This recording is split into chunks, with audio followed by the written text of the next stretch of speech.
So here we are, and welcome if you're here for the first time, and welcome back if you're a returning visitor. Whichever it is, thank you so much for coming along. It's episode 10 and summer is definitely here. We have brought out reinforcements for our season finale. Yes, it is a treat to welcome back the indefatigable friend of Pringleton, the one and only Mr. Jack Wright is here. You might remember him from episode 3. Hi again, guys, and thanks for having me back. Great to have you here, Jack. This time we're going to take a close look at the Class 33, aka The Crompton. The Crompton indeed. We will take a deep dive into how we've brought a really old Lima model up to more modern standards with a DCC conversion, a new motor, some directional lighting and a few other bits as well. Wow. So we're also going to take a look at a little bit of history of the real life Class 33. So sit back, pour yourself a drink and enjoy. Welcome once again to the Pringleton Model Railway.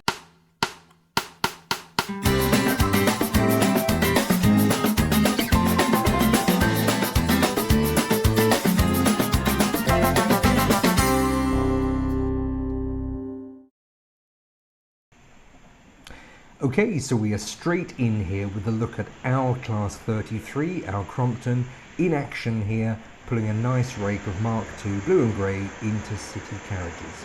Now, this is the Lima model in BR Blue, which was first introduced in the late 1970s, and we're seeing it here, how it looks after our upgrade work on it. Now, this one was bought from eBay for not much more than £10 as a bit of a project really, and we will get stuck in to look at the upgrades we've done in a moment. But first, it's over to Jack to tell us a little bit more about the real life Crompton. Yes, thanks, Daryl. So the British Rail Class 33 is a diesel Bobo loco. Now, Bobo means 4 axles across 2 bogies. Just under 100 of these Class 33s were built between 1960 and 1962. They were originally intended to replace steam locos on the southern region, but the design went on to be used more widely later as the years progressed, including the Midlands and Western regions. So the Class 33 pulled freight and passenger services. All the Class 33s were painted in BR green from the new, and then in BR blue from the mid-1960s. They provided excellent service across the rail network for decades, before the last ones were withdrawn at the end of the 1990s, but you know, it's great to see them still going strong on lots of the heritage railways. So finally, rail enthusiasts often refer to these 33s as Cromptons, and that's after the Crompton Parkinson electrical equipment that was installed inside them. Thank you, Jack, for that excellent insight. Okay, so now it's time to return to our Lima model, and this is what it would have looked like out of the box in the late 1970s, early 80s. The first thing we attended to was the wheels, and you can see them here. They're brass, thick flanged, and they are called pizza cutters by enthusiasts. They pick up dirt and tarnish really easily, needing constant cleaning. But fortunately, you can get these pop-in replacements. You can see them at the front here compared to the old ones at the back. Replacement wheels for the Lima loco from Peter's Spares are a game changer, and you can see them here slotted in. You can also see some of the other changes we've already made. So on the left hand side there, the old pancake motor's been replaced with a CD-ROM drive motor, and the DCC connection socket's been plumbed in and wired in with a decoder, of course. And then on the right hand side there, not only is there an extra weight, but a stay alive has been connected too, and that's a game changer for smooth running on these old locos with minimal pickups. Now you can also see coming into action here a JST connector wired into the DCC socket, and the purpose of these is to make it easy to connect the directional lighting, which is going to be fitted in the top half of the body, to the socket on the chassis. So let's have a look at putting that into practice. Now in doing so, we are actually rolling back in time a little bit because this is before it was soldered in. So this is the female side of a 3-wire JST connector, and it's 3 wires that are needed for DCC directional lighting. There's a common function positive and then a different connection for forward and reverse. Now you can see me using my slightly inexpert soldering skills connecting the 3 wires up here, but these sockets with the solder pads are a complete game changer for the conversion of old locos like this. They're so much easier than soldering wire to wire, so thoroughly recommended. Okay, so you can see that I have just about successfully connected the second cable there. Yep, a little self-congratulatory thumbs up. Flip it round and connect the third one as well. You can see on the DCC socket pad the existing wires that have already been connected for the track pickups, the power to the decoder, and indeed the stay alive as well, which is already connected there too. So we are going to be using 3-volt bicolor LEDs, and connecting to the 12-volt supply from a DCC decoder means we need resistors, and we are going to be using these resistor networks, which are a whole lot less hassle than individual resistors. And here you can see me joining what's going to be the common positive to the input leg on one of those. So on to the LEDs themselves. So these are the red and white bicolor LEDs from DCC Concepts. Here we have one. They have 3 legs, a common positive in the middle, and then a leg for the white and a leg for the red light. They're 2mm tower LEDs, and they will be perfect, as you will see, for our application on the Class 33. So I have dug out 3 different cables here. White and red seem sensible for the coloured connections, and then I found some of this purple colour for the common positive. Okay, so now it's time for a little bit more soldering. I'm tinning one of the legs here with a bit of solder. Again, the soldering skills are not great. You'll find much better videos on that around YouTube, but functional and effective, hopefully. Joining the red cable to the longer leg with some solder.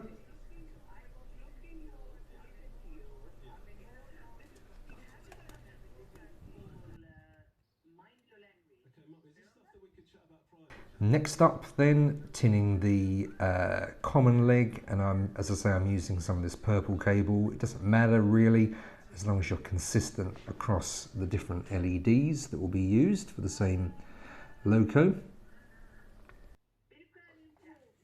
On to the third one. Again, tin the shorter leg with a little bit of solder and bring the white cable in to make that third and final connection.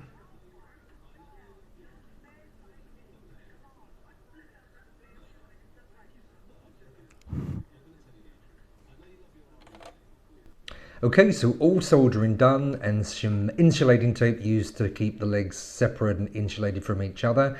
And out comes the black paint and a COVID swab in lieu of a paintbrush, of course. And I'm going to use this black paint to basically black out the entirety of the LED other than the very end, because otherwise we're going to get light bleed inside the plastic cab. So a good old walloping of this thick black acrylic paint across both sides of the LED there, all the nooks and crannies, really just aiming to leave the end bit exposed.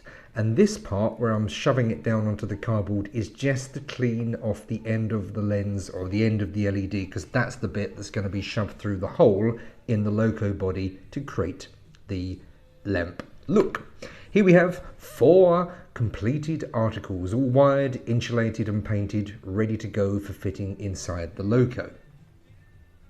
So they will need a good bit of drying now, and possibly even another coat to make sure that the light bleed is dealt with. So back to the body now, and the 33 comes with these little sort of white or red lugs. They need to be popped out, and the holes that they leave are not quite big enough to accommodate the 2mm LED. So a bit of expansion of that hole is required. So a Dremel would be great, but I'm using a little brad awl here. Just be careful not to crack the body because it's quite brittle, not hugely flexible. Just gently goes just to make the hole. Okay, now onto the legendary black tack, and that's going to be used to hold the bidirectional LEDs in place. And I've had to bend them slightly here to get them through the holes, but as you can see, through the holes they are. They look black, but that's not going to be the case when the lights are on. So black tacked into position, 2 at each end, and the wires are already in position ready for connection. So now the fun starts, because it all gets a little bit tense with the amount of wires here. Back to that resistor network, and I'm connecting the positive commons to the different legs of the resistor network itself. Now there's plenty of options on this one. I've only got 4 LEDs, so that gives me the opportunity to leave a little bit of a gap between each one. So the soldering got a bit challenging here just because of the finickiness of it and the amount of wires in one space, and there was a few bits of cursing here, but overall it gets done.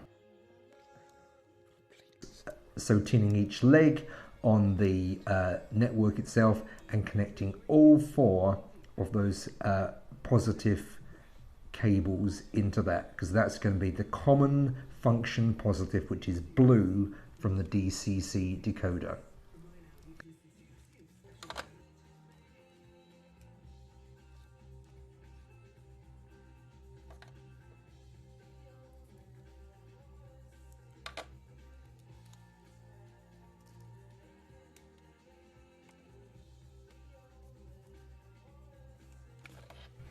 And that is the finished article, and I was pleased to get that done.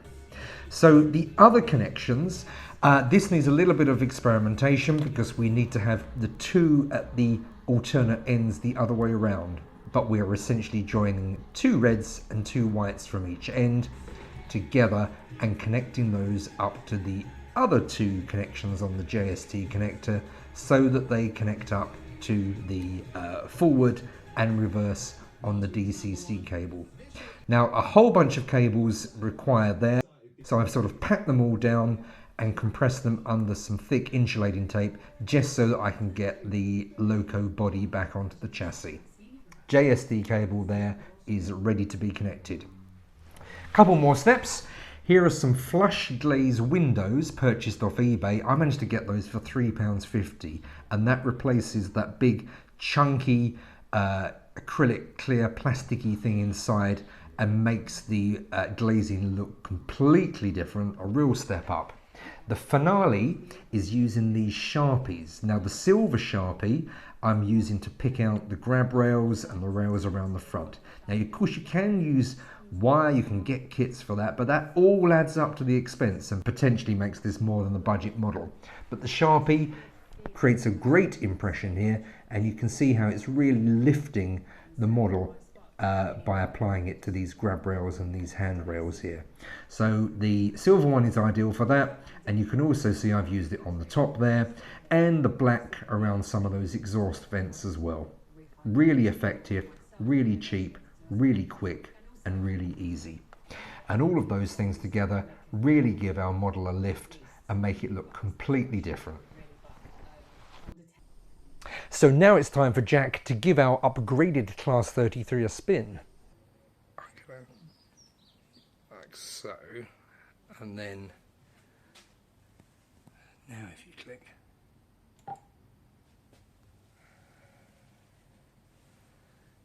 and then just click off and click on again.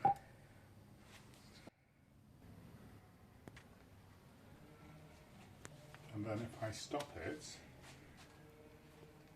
I can change the direction.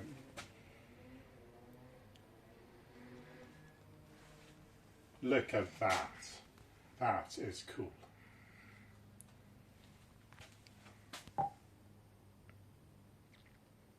Ah yes, so there we have it, our unassuming old Lima model brought up to more modern standards. A new CD-ROM drive motor, a DCC conversion, a decoder, a stay alive, some directional lighting, flush glazing and a few touched up paint features, all for just a few pounds. Most crucially, loads of fun on the way and lots of love for that loco. So that's it for this episode. If you've enjoyed it, please don't forget to like, comment and subscribe. You might also enjoy some of the other episodes as well. That's actually all for this season as well. Oh. Yes, we're taking a teeny tiny break over the summer, but we will be back in September with lots more from Pringleton. Great. Great indeed. To end, it's back to Jack to play us out with some Class 33 action and some wonderful music as ever. We're off for a curry now and a beer, so thanks again for watching and we'll see you again soon. Cheerio!